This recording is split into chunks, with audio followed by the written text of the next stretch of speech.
Kirby Air Riders was one of the biggest surprises in the Nintendo Switch 2 Direct. But what's even more surprising is the return of Masahiro Sakurai as a director of a Kirby game after more than 20 years. On paper it makes perfect sense. A beloved creator responsible for one of Kirby's most iconic spin-offs returns to develop a long-requested successor, now armed with decades of experience and refinement. It was the high point of an already excellent announcement, but apparently not for everyone. You may have seen some concerned comments with fans wondering whether Sakurai will properly represent the Kirby titles he hasn't worked on, mainly everything since Return to Dreamland and beyond. In this video I will break down where that concern comes from, what people mean by modern Kirby, whether Sakurai is really ignoring it, and my take on the whole debate.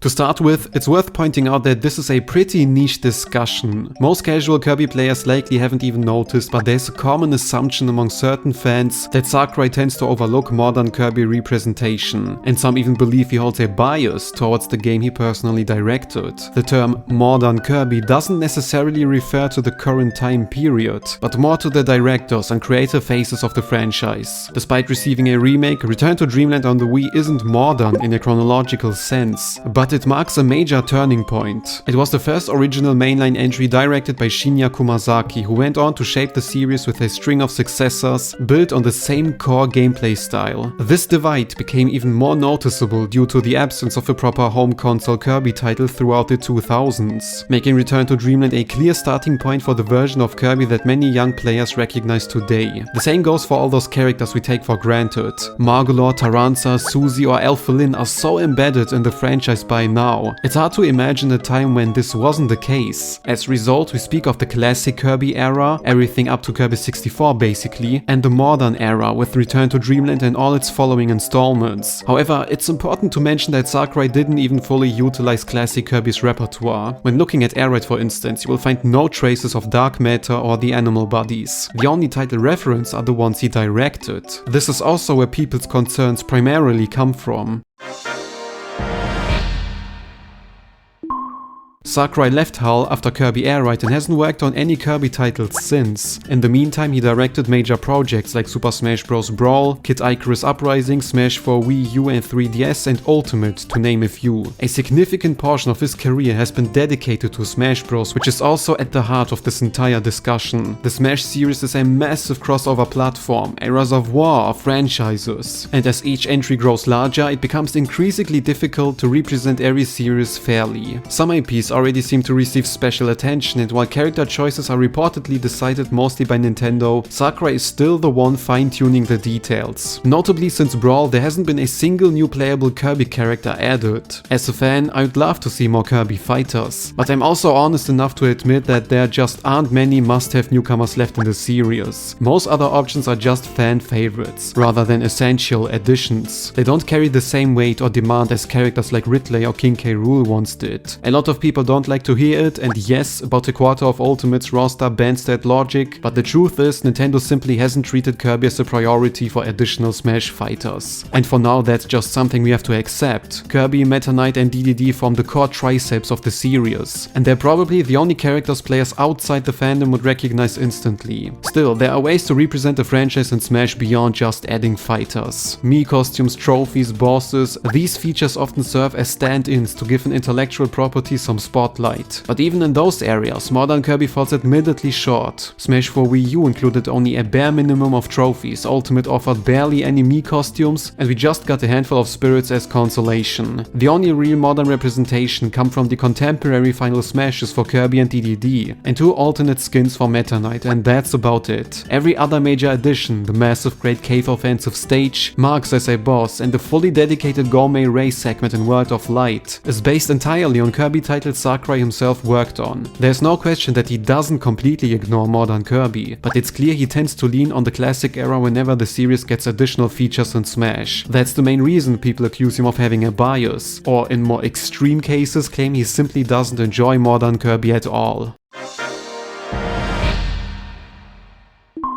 It's easy to get the impression that Sakurai either doesn't care about modern Kirby, favors his own past projects, or simply isn't a fan of the newer games. He even went the extra mile and copied a whole mold from Air Ride and Smash for 3DS. He must be so full of himself. But unlike most people on the internet, Sakurai is a grown professional man, and some of those assumptions are simply based on emotions. Personally, I don't believe he dislikes modern Kirby or secretly holds a bias towards his own entries. Smash is an incredibly complex project to develop, and the fact that Sakurai brings so much deep knowledge of so many franchises to the table is a genuine blessing for the series. You can be sure that characters like Mario or Link receive those small extra touches because Nintendo likely requests them to align with the success of recent games. Meanwhile, Samus barely reflects the core mechanics of her own series, and Ganondorf is still using Captain Falcon's moveset as a blueprint. Does that mean there's a bias against certain Metroid or Zelda games? It's more likely a result of set development priorities and limited time. With only so many franchises to properly focus on, it's simply easier and more efficient for Sakurai to lean on the Kirby entries he knows best. It doesn't take extra effort, in-depth research or time-consuming coordination with Hell. Sakurai already knows exactly how those classic Kirby stages should look, how marks should behave, and how familiar elements from traditional titles can evoke nostalgia in players who may not even follow the series closely. Yes, I also want to see more modern representation, and there's definitely a lot of untapped potential the franchise could bring to Smash. Maybe Sakurai's return as a director for a new Kirby title will rekindle a stronger connection with the current era of the series. And with Forgotten Lands' outstanding success, there's a good chance we'll see a noticeable overhaul for Kirby in future Smash games. But for now, the lack of modern representation seems to dampen some of the excitement for Air Riders among a group of people.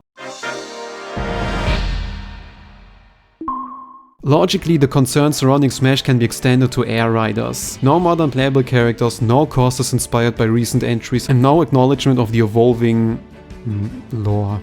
In a fundraiser, really trying to stay neutral here. The teaser only showcased differently colored Kirbys once again, suggesting a lack of recognizable characters beyond the usual trio, Kirby, Meta Knight and DDD. However, it's important to remember that this was just a teaser and it seemed deliberately designed to appeal specifically to longtime Air Ride fans, rather than reveal new features. What people associate with Air Ride is a group of colorful Kirbys soaring on their stars, and teasers exist primarily to confirm the project's return, especially when it's something fans have been hoping for over many years. Air Ride's item system revolved around copy abilities, which is why only Kirbys were playable, while Meta Knight and DDD were limited to specific playstyles. The literal real stars of the show, and in a broader sense the playable characters, were the various vehicles themselves, each with distinct and unique attributes. I'm not pointing this out to sugarcoat the limited roster in Air Ride or potentially in Air Riders, but because it's simply a matter of design. If Air Riders once again bases its mechanics around copy abilities as items, including a wide range of characters with fixed skills could easily disrupt the game's balance. Air Ride was pretty unbalanced thanks to how drastically the stars differed from one another, and adding character-specific skills would only widen that gap even more. As I said, it's also important to recognize that Air Ride already stood firmly on its own. Sure, it featured Dynablade, a few classic soundtracks and some familiar enemies, but around 80% of the game was entirely original. None of the tracks were directed based on existing Kirby locations, most of the vehicles were unique to Air Ride, and broader franchise references were relatively minimal. Because of that, I find myself more curious about how Air Riders will feel compared to its predecessor, rather than how it connects to the Kirby franchise as a whole. Unlike the original, Air Riders presumably enjoys a much bigger budget, more care and a longer development time. If you have ever watched Sakurai's video on the creation of Air Ride, you'll know just how rocky that production actually was. Maybe the limited number of characters back then was simply a result of the game's restricted resources. Whatever the reason, it's hard to base predictions on completely different circumstances, especially with the 20-year gap between Air Ride and Air Riders. The only minuscule hint that Sakurai might be leaning towards modern Kirby is the color palette of the Kirbys shown in the Air Riders trailer. Instead of using the pattern seen in Air Ride or the Amazing Mirror, we get yellow, blue and green Kirby, the default multiplayer colors used in Return to Dreamland. It's a tiny detail, but one that gives fans something to latch on. Either Sakurai looked into how modern Kirby depict multiple Kirbys, or Hell offered some guidance. Both parties are clearly on great terms, and even though it's confirmed that Bandai Namco is assisting with the development, I'm absolutely certain Hell is keeping a close eye on Air Riders as well.